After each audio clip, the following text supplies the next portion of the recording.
कुछ करना जानते तुम इतनी चलता। तो गाइस अभी हम डिटेन कर रहे हैं स्विम ट्रैक से और अभी आप देख सकते हो आज डेट है आज मंडे है आज मंडे है मंडे ना लाइव स्नोफॉल हो रहा है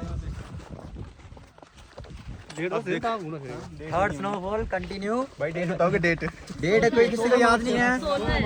16 मार्च। आज है 16 मार्च और यहाँ पे हो रही है हैवी स्नोफॉल। और उससे पहले हुई थी एक प्रेस जनवरी को, एक लास्ट हुई थी 27 को और एक आज हो रही है। ये लास्ट है।